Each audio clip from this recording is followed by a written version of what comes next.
In a small, quiet town nestled in the heart of the Midwest, life moved at a slow and predictable pace.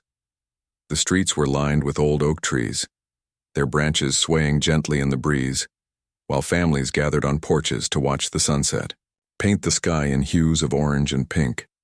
It was the kind of place where everyone knew each other, or so it seemed. Beneath the surface of this idyllic setting, however, simmered tensions that rarely came to light. Prejudices lingered in hushed conversations and sideways glances, bubbling up occasionally in ways that shattered the illusion of harmony. One summer evening, as the sun dipped below the horizon and twilight blanketed the town, an unsuspecting man named Marcus found himself walking down one of the quieter streets. He had recently moved to the area, seeking solace and a fresh start after years of serving his country as a Marine. Marcus wasn't looking for attention or trouble. He simply wanted a peaceful life away from the chaos he had left behind. With his hands tucked into the pockets of his jacket, he strolled along the sidewalk, taking in the calmness of the neighborhood. Marcus carried himself with a quiet confidence that set him apart from others. His broad shoulders and steady gaze hinted at a strength honed through years of discipline and sacrifice. Yet there was also a gentleness about him, a warmth that made people feel at ease. Despite these qualities, Marcus preferred to keep to himself, focusing on rebuilding his life piece by piece. He worked as a mechanic during the day, fixing cars with precision and care, and spent his evenings tending to his modest home, which he was slowly restoring to its former glory. Unbeknownst to Marcus, his presence in the town had already stirred whispers among certain groups. A local gang, notorious for their racist ideologies and violent behavior, viewed his arrival as an intrusion. They saw him not as a neighbor but as a threat to the fragile order they believed they maintained. This gang, led by a brash young man named Jake, thrived on intimidation and fear. Their members roamed the streets late at night, targeting anyone who didn't fit their narrow definition of belonging. To them, Marcus represented everything they despised. Someone different, someone strong, and someone unwilling to cower. On this particular evening, fate would bring Marcus face to face with the gang. As he turned onto a dimly lit alley, a shortcut, he often used to avoid the busier roads. He noticed movement in the shadows ahead. At first he thought nothing of it, assuming it was just another resident out for a walk. But as he drew closer, the figures emerged into view. There were 5 of them, all dressed in dark clothing, their faces hardened by arrogance and malice. Jake stepped forward, his lips curling into a sneer as he locked eyes with Marcus. "What are you doing here?" Jake demanded, his voice sharp and laced with hostility. "This isn't your neighborhood." Marcus stopped in his tracks, his instincts immediately alert. He recognized the tone, the same one he had heard countless times before, both overseas and back home. It was the sound of ignorance masking itself as authority. Without flinching, Marcus replied calmly, "I'm just taking a walk. I live nearby." His words were measured, neither defensive nor confrontational. He hoped that reason might diffuse the situation before it escalated further. But Jake wasn't interested in reasoning. Emboldened by the presence of his gang, he pressed closer, his posture aggressive. "You shouldn't be here," he spat, his voice rising. "We don't want your kind around." The comment struck a nerve, though Marcus didn't let it show. He understood that responding with anger would only fuel the fire. Instead, he raised his hands slightly, palms open, in a gesture of peace. "Look, I don't want any trouble," he said evenly. "Let's just go our separate ways." His calm demeanor infuriated Jake even more. To him, Marcus's composure was a challenge, an affront to the power he thought he wielded. Determined to assert dominance, Jake signaled to his gang, who began circling Marcus like predators closing in on their prey. The air grew thick with tension as they exchanged taunts and insults, their voices echoing off the walls of the narrow alley. Despite the mounting pressure, Marcus remained focused. Years of military training had taught him how to stay composed, under duress. He scanned the scene carefully, noting every detail, the positions of the gang members, their body language, and potential escape routes. Though outnumbered, he knew he could handle himself if push came to shove.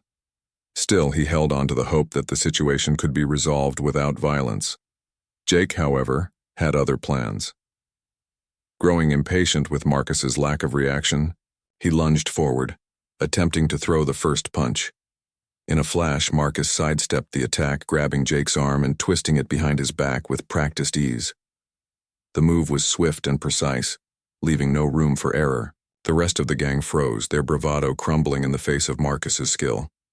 "I don't want to hurt anyone," Marcus said firmly, his voice cutting through the stunned silence. "But I won't hesitate to defend myself if I have to."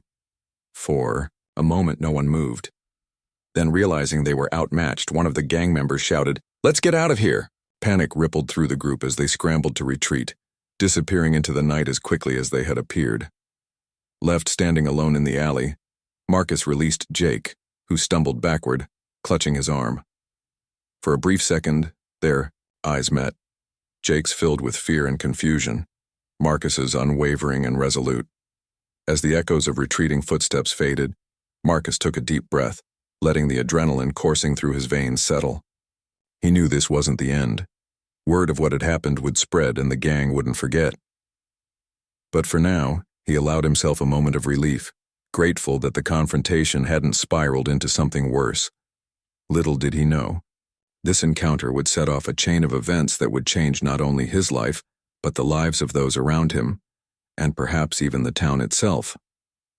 The story of Marcus's bravery traveled faster than anyone could have anticipated. By morning, whispers of the incident had reached every corner of the community. People spoke in hushed tones at coffee shops and grocery stores, recounting the tale of how a lone black man had stood his ground against a notorious gang. Some dismissed it as mere gossip, while others marveled at the courage displayed.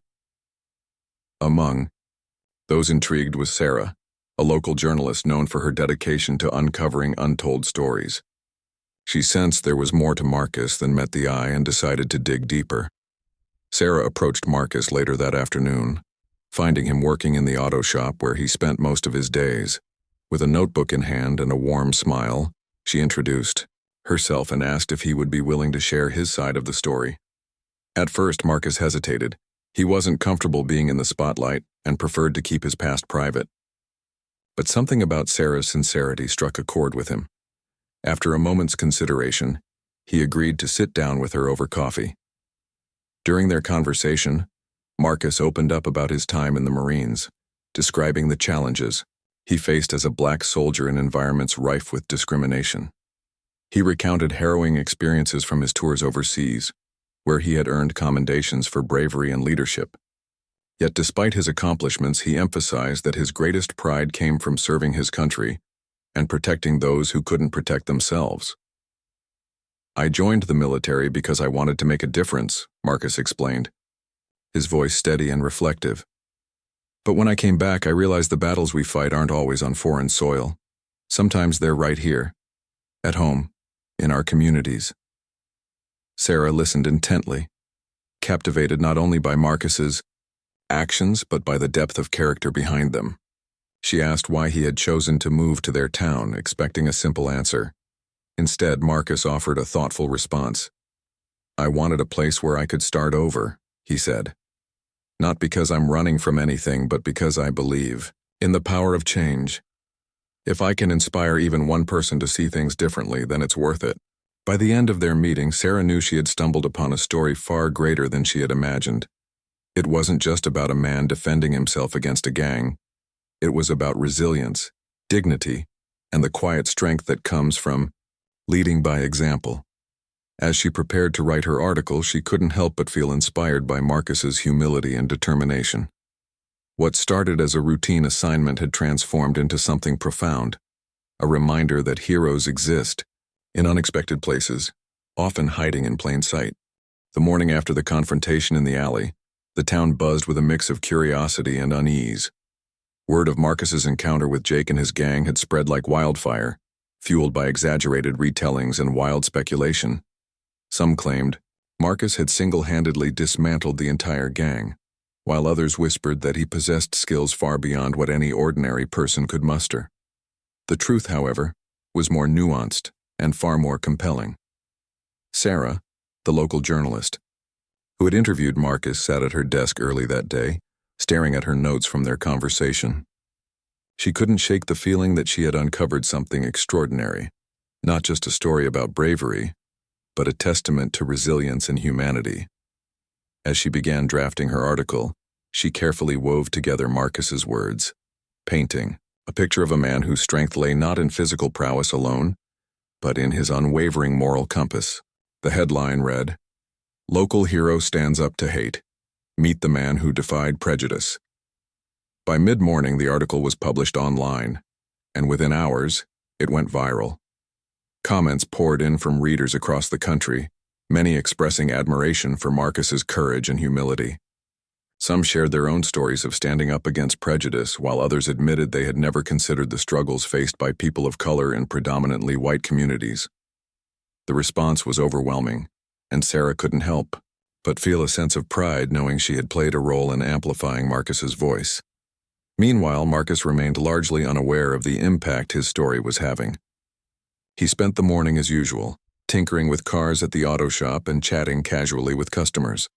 His co-workers, however, were abuzz with excitement. "Did you see the article?" one of them asked, thrusting a printout into Marcus's hands. At first, Marcus chuckled nervously, brushing off the attention. "It's no big deal," he said, trying to downplay the situation. But as the day wore on and strangers began stopping by the shop to thank him or simply introduce themselves, he realized the story had taken on a life of its own. Despite the growing recognition, Marcus stayed grounded.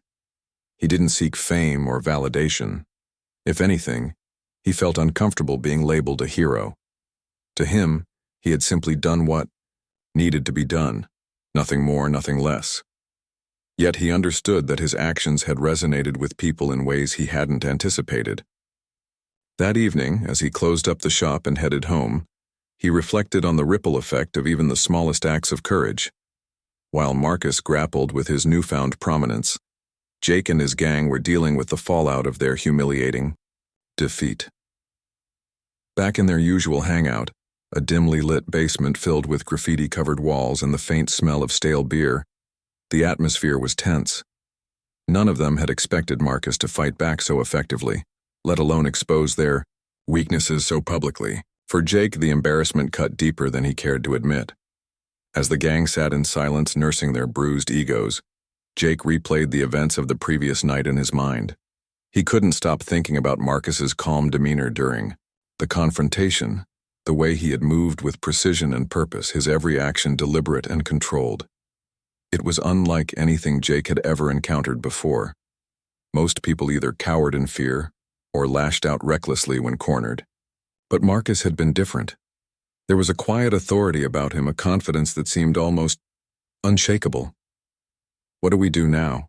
One of the gang members finally broke the silence, his voice tinged with frustration. "Everyone knows we got our asses handed to us." Jake clenched his fists, torn between anger and shame. Part of him wanted to lash out, to find Marcus again, and prove that they weren't weak. But another part, quieter yet persistent, urged him to pause and think. He remembered the moment when Marcus had released him in the alley, choosing not to escalate the violence further. Why had he done that? What kind of person showed mercy to someone who had tried to harm them? These questions gnawed at Jake throughout the night. Unable to sleep, he wandered the streets aimlessly, his thoughts swirling like storm clouds. Eventually, he found himself standing outside the auto shop where Marcus worked. Through the window, he could see Marcus bent over an engine, his hands moving with practiced efficiency. For a moment, Jake hesitated, unsure of what he was doing there. Then, gathering his courage, he stepped inside.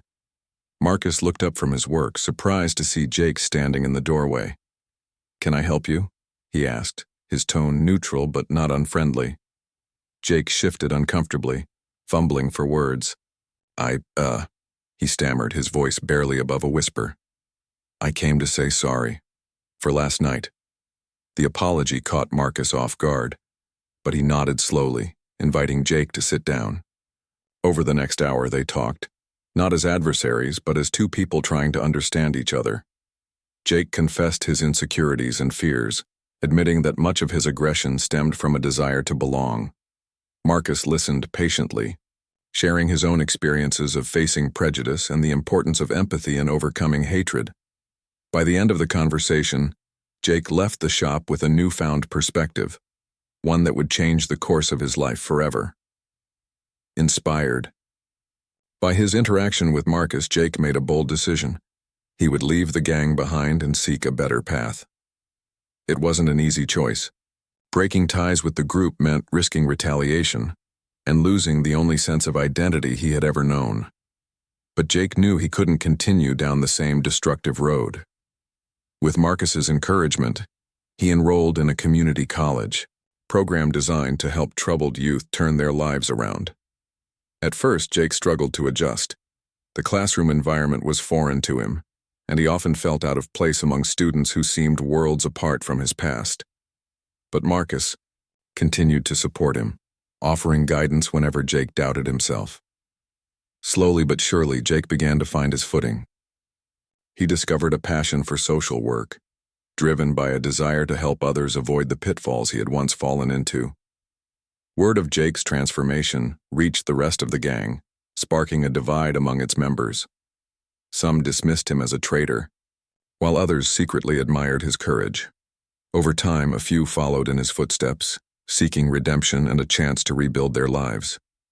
Though progress was slow, the seeds of change had been planted. Back in the town, Sarah's article continued to inspire conversations about race, prejudice, and unity. Local leaders organized community forums where residents could openly discuss these issues, encouraged by Marcus's example of leading with compassion rather than fear. Even those who had initially dismissed the story as exaggerated began to reconsider their views, realizing that change starts with understanding. Marcus, for his part, remained humble despite the accolades. He continued working at the auto shop, mentoring young people, and fostering connections within the community. His quiet leadership inspired others to step up and make a difference, creating ripples of positive change that extended far beyond what anyone had imagined. Though he never sought recognition, Marcus's impact was undeniable. He had shown the town, and perhaps the world, that true strength lies not in domination, but in the ability to inspire hope and foster understanding.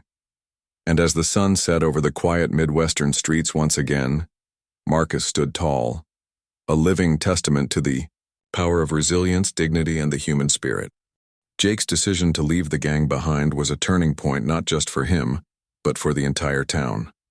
At first, his departure went largely unnoticed by most residents, dismissed as yet another phase in the chaotic lives of troubled youth. But those closest to Jake, the remaining members of the gang and a few skeptical townsfolk, were forced to confront the reality of his transformation. For some, it sparked anger and resentment. For others, it planted seeds of doubt about their own beliefs. The gang itself began to fracture under the weight of Jake's absence. Without their leader to rally them, the group struggled to maintain its cohesion. Arguments erupted over trivial matters, and loyalty wavered as members questioned whether they truly belonged together. Some clung fiercely to their old ways, doubling down on their racist ideologies and vowing to teach Marcus a lesson for humiliating them. Others, however, found themselves reflecting on Jake's choice and wondering if there might be another path forward. One such member was Tyler, a wiry teenager who had always been more follower than instigator. Unlike Jake, Tyler had never felt particularly passionate about the gang's hateful rhetoric. He joined because it gave him a sense of belonging in a world where he otherwise felt invisible. Now, with Jake gone and the group unraveling, Tyler felt adrift. He started skipping meetings, avoiding the usual haunts, and spending more time alone. It was during one of these solitary walks that he crossed paths with Marcus. Tyler hadn't planned to approach Marcus. He'd only been passing by the auto shop when curiosity got the better of him. Through the open garage door, he could see Marcus hard at work, his hands moving deftly as he repaired an engine. Something about the scene struck Tyler. The quiet focus, the obvious expertise, the way Marcus seemed completely at ease in his element. Hesitant but intrigued, Tyler stepped inside. "Hey," Tyler mumbled, shuffling his feet nervously. Marcus glanced up, wiping grease-stained hands on a rag. "What's up?" he asked, his tone friendly but guarded. I, I just wanted to ask you something," Tyler stammered. "About Jake." Marcus raised an eyebrow, inviting him to continue. Tyler hesitated before blurting out, "Why did you let him go? You could have hurt him worse. Why didn't you?" For a moment, Marcus studied the young man in front of him. Then with a small smile he replied, "Because hurting someone doesn't fix anything. If I'd done that, I'd be no better than they were trying to be." His words hit Tyler like a punch to the gut, not because they were harsh, but because they carried a truth he couldn't ignore. Growing up, Tyler had learned to equate strength with aggression, dominance with control. To hear someone suggest otherwise was both unsettling and strangely liberating. As they talked further, Marcus shared bits of his own journey, not just the struggles but the lessons he'd learned along the way. By the time Tyler left the shop, his mind was racing with new possibilities. Meanwhile, Sarah's article continued to ripple through the community, sparking conversations that many had long avoided. Local coffee shops and diners became impromptu, forums where people debated issues of race, prejudice, and privilege. Some discussions were heated, with tempers flaring as deeply held beliefs clashed. Others were quieter, marked by tentative attempts to understand perspectives different from their own. What united them all was a growing awareness that change, however uncomfortable, was necessary. Inspired by the response to her piece, Sarah decided to dig deeper. She reached out to Marcus again, this time proposing a series of follow-up articles, exploring themes of racism, resilience, and redemption. Marcus agreed, though reluctantly. He still didn't see himself as a public figure, but he recognized the value of using his story to spark meaningful dialogue. Together, they organized a community event, a panel discussion featuring voices from diverse backgrounds, including educators, activists, and even former gang members like Jake. The night of the event, the town hall was packed. Residents filed in, filling every seat and spilling into the aisles. Many came out of curiosity, eager to catch a glimpse of the man whose courage had inspired so much conversation. Others arrived with skepticism, convinced that nothing would come of what they saw as little more than a publicity stunt. But as the discussion unfolded, something remarkable happened. One by one, panelists shared their stories, some heartbreaking, others hopeful, all deeply personal. A teacher recounted the challenges she faced advocating for students of color in a predominantly white school system. An older woman spoke about growing up in the segregated South and the progress she'd witnessed over decades. And then there was Jake, who stood nervously at the microphone, his voice trembling as he admitted his past mistakes and described the steps he was taking to make amends. When it was Marcus's turn to speak, the room fell silent. He began by thanking everyone for coming, emphasizing that real change requires effort from all sides. Then, in his calm, measured way, he addressed the elephant in the room. Fear. "Fear is what drives hate," he said, his gaze sweeping across the crowd. "It's easier to lash out at someone who's different than to confront our own insecurities, but we can choose differently. We can choose understanding instead of judgment, empathy instead of anger." His words resonated deeply, earning nods of agreement from some and thoughtful silence from others. Though not everyone left the event convinced, many walked away with a renewed commitment to fostering unity in their town. As weeks turned into months, the impact of Marcus's influence became increasingly evident. The gang that once terrorized the streets had all but dissolved, with several members pursuing education or vocational training. Jake, now working part-time at a local nonprofit while completing his degree, often credited Marcus with saving his life, not just physically but emotionally and spiritually. "He showed me that I didn't have to be defined by my past," Jake told anyone who would listen. "That's something I'll carry with me forever." Even Tyler, who had initially approached Marcus out of curiosity, found himself drawn to the idea of reinvention. With Marcus's encouragement, he enrolled in a trade school program, discovering a talent for carpentry that gave him a sense of purpose he'd never known before. Slowly but surely, the young men who had once embodied fear and division began transforming into agents of change. The town itself underwent a subtle yet profound shift. Conversations about race and inclusion became less taboo, replaced by genuine efforts to bridge divides. Local businesses partnered with schools to create mentorship programs for at-risk youth, while community leaders launched initiatives aimed at celebrating diversity. Even the annual summer festival took on a new flavor, incorporating cultural performances and workshops that highlighted the richness of different traditions. Through it all, Marcus remained a steady presence, a quiet force for good who refused to take credit for the changes unfolding around him. He continued working at the auto shop, mentoring young people and fostering connections within the community. His humility only deepened the respect others felt for him, reinforcing the idea that true leadership isn't about seeking glory, but about empowering others to rise above their circumstances. Years later, when outsiders visited the town, they marveled at its transformation. Gone were the days when prejudice lurked unchecked in the shadows. In its place stood a community committed to learning, growth, and mutual respect. And while Marcus's name was rarely mentioned in connection with these changes, those who knew him understood the pivotal role he had played. Jake, now a successful social worker, often reflected on how far he'd come since that fateful night in the alley. He and Marcus had grown close over the years, co-founding a nonprofit organization dedicated to combating racism and promoting inclusivity. Their partnership was built on trust, respect, and a shared belief in the power of second chances. For Marcus, the journey had been humbling.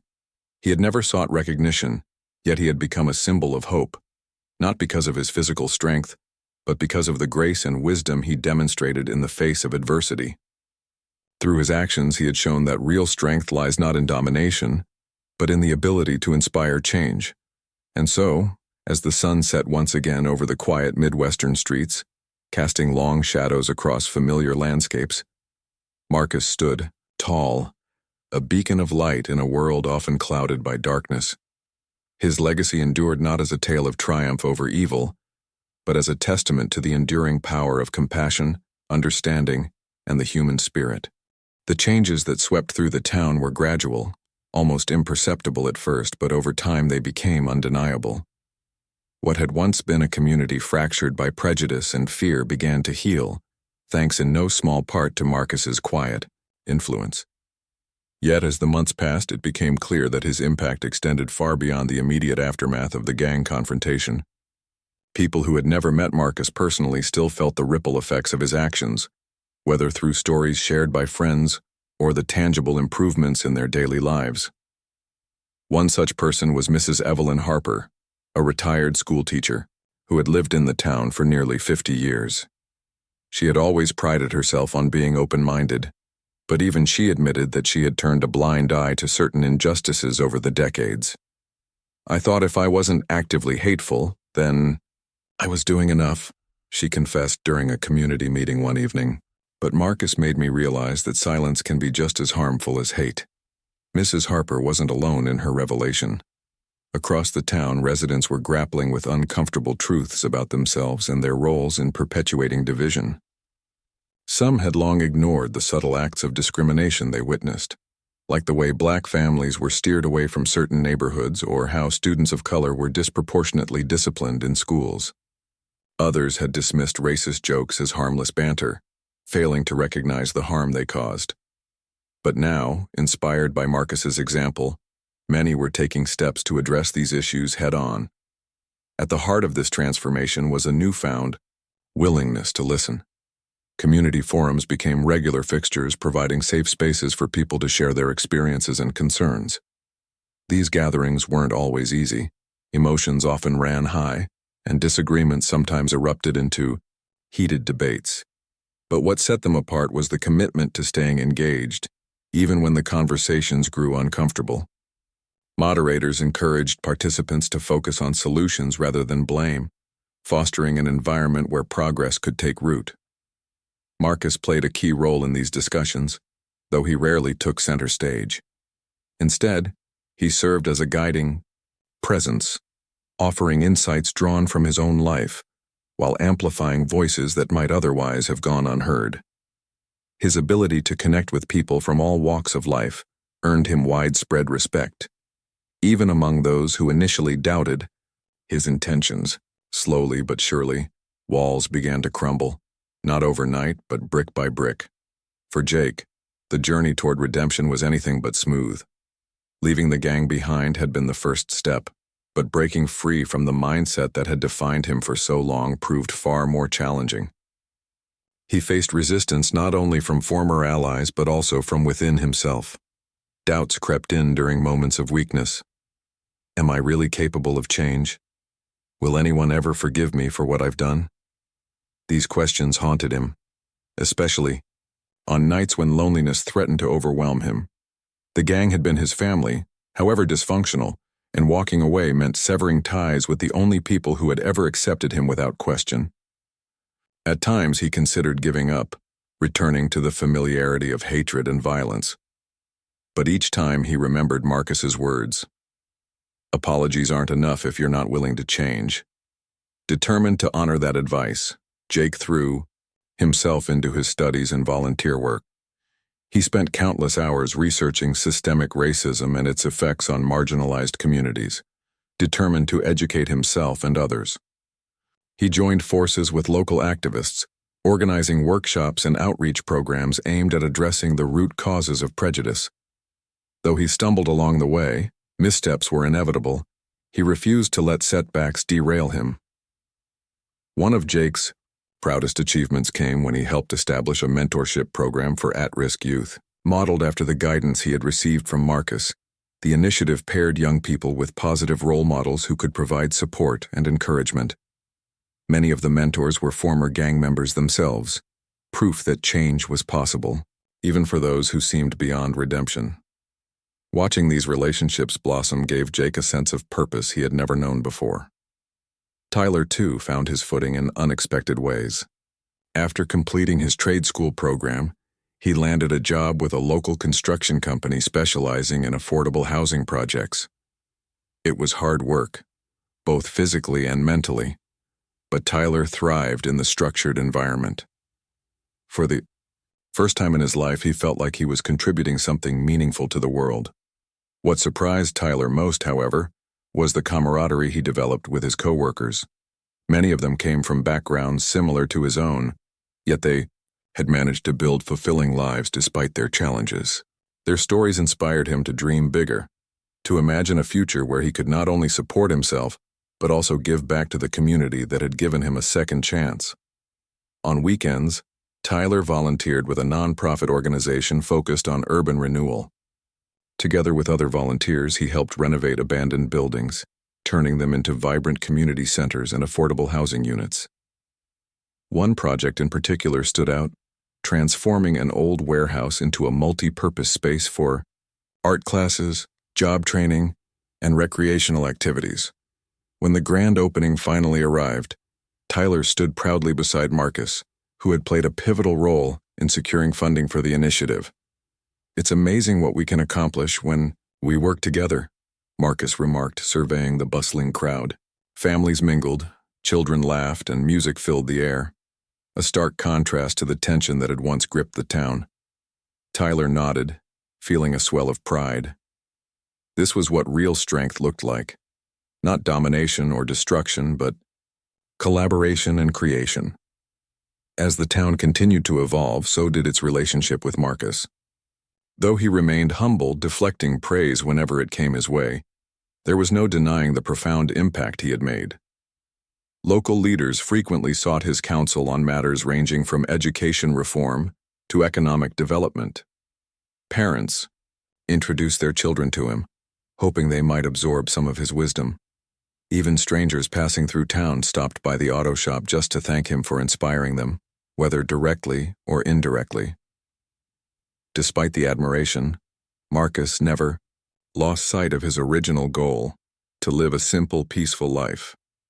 He still spent his days fixing cars and tinkering with engines, finding joy in the rhythmic hum of machinery and the satisfaction of a job well done. Yet he also recognized that his presence carried weight, and he used it wisely, advocating for causes close to his heart without seeking personal gain. One issue that particularly resonated with Marcus was criminal justice reform. Having seen firsthand how systemic biases affected individuals' lives, he became a vocal supporter of initiatives aimed at reducing recidivism and promoting rehabilitation. Alongside Jake and other advocates, he lobbied local officials to implement programs that prioritized education and employment opportunities for formerly incarcerated individuals. Their efforts paid off when the town council approved funding for a re-entry center, offering resources and support to help people reintegrate into society. By the end of the year, the town bore little resemblance to the place Marcus had first encountered. Streets once patrolled by gangs were now alive with activity, as residents reclaimed public spaces for festivals, markets, and outdoor concerts. Schools embraced diversity, incorporating lessons on inclusivity and empathy into their curricula. Businesses flourished, buoyed by a renewed sense of unity and cooperation. Yet perhaps the most significant change was the shift in attitudes. Conversations about race and privilege, once taboo, had become commonplace. People learned to see differences, not as threats but as opportunities for growth. They celebrated cultural heritage, recognizing that diversity enriched rather than diminished their community. Through it all, Marcus remained a constant, a steady force for good who reminded everyone that change begins with individual choices. Whether repairing a car, mentoring a young person, or simply lending an ear to someone in need, he embodied the values he preached: compassion, resilience, and hope. As another summer approached, the town prepared for its annual festival, now reimagined as a celebration of unity and inclusion.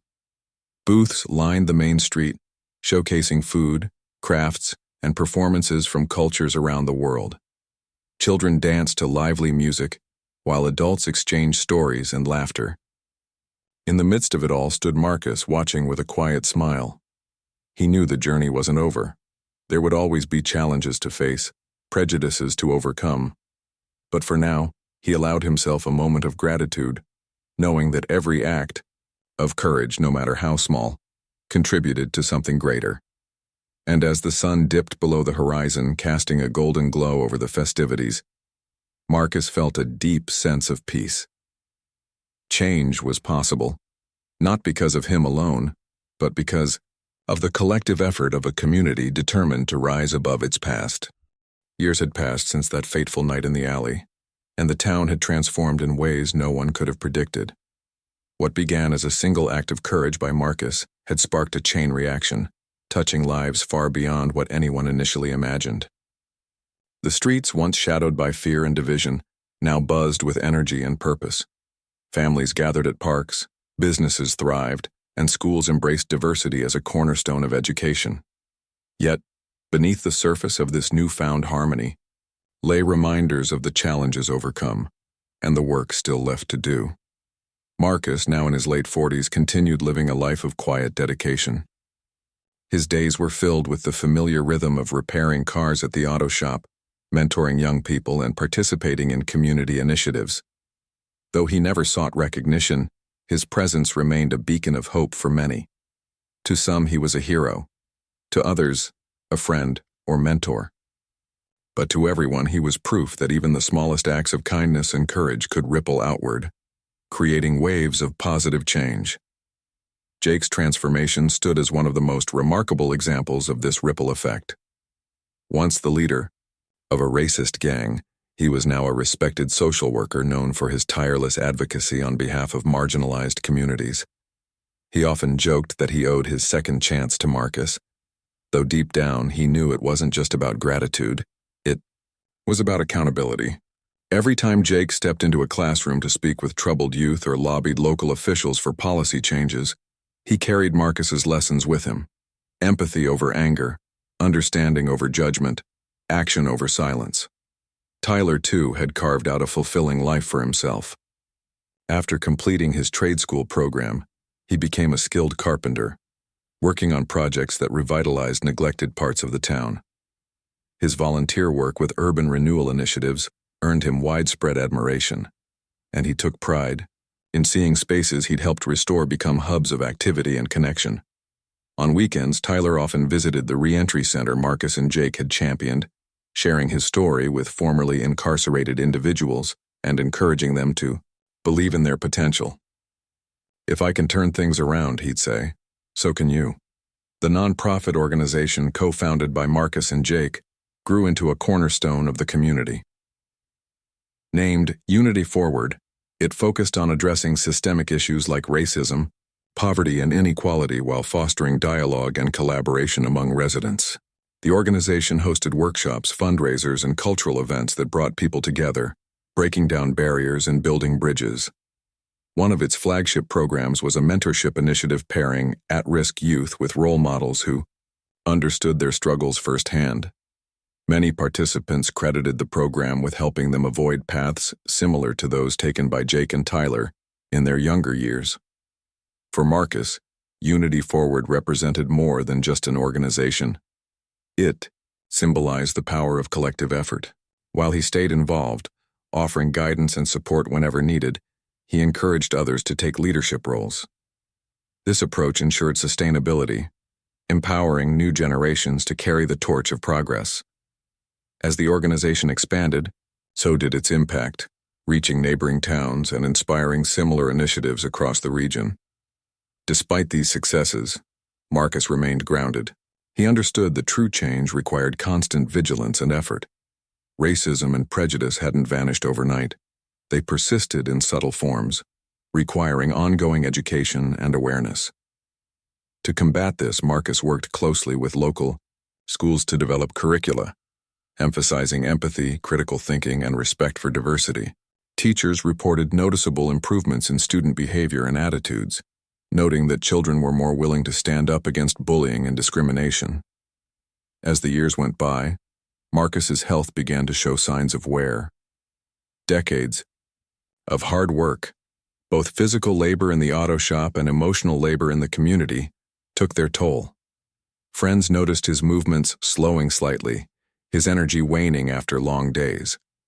Yet Marcus refused to slow down entirely. "There's still so much to be done," he'd say with a smile, brushing off concerns. Even when illness forced him to cut back on his workload, he found ways to contribute, whether through phone calls, emails, or casual conversations at the park. One summer evening, as the annual Unity Festival drew near, Marcus decided to attend despite feeling unwell. The festival had grown exponentially over the years, attracting visitors from surrounding areas eager to celebrate inclusivity and resilience. Booths lined the streets, showcasing art, music, and food from diverse cultures. Children ran laughing through crowds while adults exchanged stories and laughter under strings of twinkling lights. When Marcus arrived, leaning lightly on a cane, the crowd erupted into applause. People rushed to greet him, thanking him for everything he had done. Some hugged him tightly, tears streaming down their faces. Others simply shook his hand, unable to find words to express their gratitude. For Marcus, the moment was overwhelming, but deeply meaningful. It wasn't the accolades that moved him. It was seeing how far the town had come, how much love and unity now filled the air. That night, as fireworks lit up the sky, Marcus stood quietly at the edge of the festivities. Watching the celebration unfold, Jake approached him, holding 2 cups of hot chocolate. "You've done enough, Marcus," he said softly, handing 1 cup to his mentor. "Let us take it from here." Marcus chuckled, taking a sip of the warm drink. "It's never really about me," he replied. "It's about all of us. Together we've built something beautiful." Months later, Marcus passed away peacefully in his sleep. News of his death spread quickly, casting a somber mood over the town. Businesses closed early, flags flew at half-mast, and flowers piled up outside the auto shop where he had spent so many years. A memorial service was held at the newly renovated community center, a project Marcus had championed during its early stages. Hundreds attended, filling the space with memories, laughter, and tears. Speakers included Jake, Tyler, Sarah, and countless others whose lives Marcus had touched.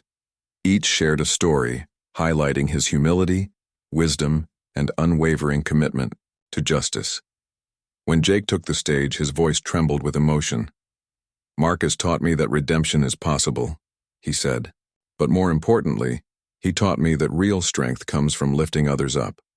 We owe it to him to keep moving forward, to honor his legacy not with words, but with actions." After the service, attendees gathered outside to release lanterns into the night sky. As the glowing orbs ascended, carrying messages of gratitude and hope, the crowd sang a song Marcus loved. "Lean on Me." The melody echoed through the streets, uniting voices in harmony, a fitting tribute to a man who had devoted his life to bringing people together. In the years that followed, Marcus's influence endured.